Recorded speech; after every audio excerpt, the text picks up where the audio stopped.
قەیرانی دەرە یەکێکە لە کێشەکانی هەرێمی کوردستان کە چارەسەری ئەو کێشەیە پێویستی بە ڕێگەساری خێرا و هاوکات درێژخایە نیشەیە. مامۆستانی زانکۆش لەو بوارەدا ڕایدەگەێنن زیاتر لە دەرچەیەکێکە حکوومەتی هەرێم بتوانێت کێشەی دارایی لە هەرێمی کوردستان چارەسەر بکات. بێگومان دەرچەکانی زۆرن کە حکوومەتی هەرێمی کوردستان بگرێتەوە. یەکەم یان لەوانەیە کە حکوومەتی هەرێمی کوردستان دەستکات بە مفاوەزات لەگەڵ لایەنە هەرێمی و نێودەوڵەتەکان بۆ ئەوەی فشارێکی نێودەوڵەتی لەسەر حکوومەتی عراق دروست ببێ بۆی بگەونە ڕێکەوتنێ لەگەڵ هەرێمی کوردستان. و لەمە دووە حکوومەتی هەرێمی کوردستان تەنها پشت بە نەوت نەبەسێت، پشت بە چەند سەرچاوەیەکی تری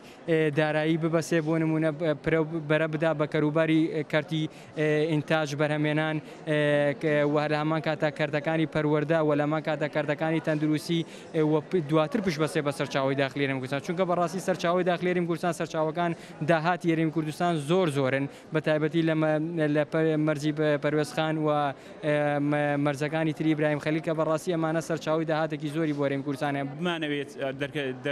دەرچەکانی چارەسەرکردنی ئەم کێشانە گەڕانەوەی بۆ ناوەندە زانستیەکان و ئێمە بمانەوێت ئەم گرفتە چارەسەرکردن ئەبێ کۆمەڵی خەڵکی ئابووری، کۆمەڵ خەڵک کە بەڕاستی لە ژمانی حسابات بزانن، نەک کۆمەڵی خەڵک بە سیاسەتیان کردی. ئەوەی ئێستا باز لە چارەسەرکردنی کێشەی دارایی کوردستانەکە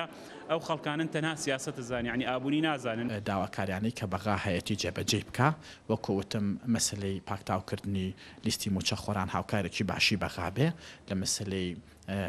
فڕۆکەخانەکان و مەرزەکانە هاوکارێکی باشی بەغابێ و هەروەها بە ئەجەندایەکی تازە بە استراتیجێکی تازەی نیشتیمانی کە خەڵکی کوردستان هەست بکە کە ئەم ئەجەندا و استراتیجە دەقا و دەق لە پێناو بەرژەوەندی خەڵکی کوردستانایە. گرنگی بە کەرتی کشتتوکاڵ بدرێ و بەلای کەم و ئێمە دەرامەتی ئاو لە کوردستان دەرامەتێکی گرنگە ڕوو بە چەندین ڕووبار و جۆگە لەمانەیە ئەتوانێ ئێمە سوود لەمانە وەرگین ناکری ئێمە تەنها هەموو عین و فۆکسەکەمان هەر لەسەر نەوت بێ. ئەمانە هەنگاوی چین بەشێکی هەنگاوی کورمەودا و سەریع حکومەت توانێت یەکسەر بیکە و بەشێکشی هەنگاوی دوورمەودان، بەڵام گرنگترین شت بەلای خەڵکی هەرێمی کوردستانە بە تەسەوری خۆمەوە کە حکومەت ڕوون و ڕاشکا و ڕازگۆ بێ لەگەڵ خەڵکی خۆیان. بە بڕای پسپۆڕێکی یاسای نێودەوڵەتیش بەشێک لە بربەستەکان لە بەردەم چارەسەری قەیرانی دارایی لە کوردستان پەرتەوازەی ناوماڵی کوردخۆیەتی و بەر لە هەر شت پێویستە کورد ناوماڵی خۆی ڕێک بخاتەوە. ئێمە ئەگەر سیر بکەین سەرەتای دروستبوونی هەموو کێشە داراییەکان لە عێراق و بەتایبەتی لە هەرێمی کوردستاندا،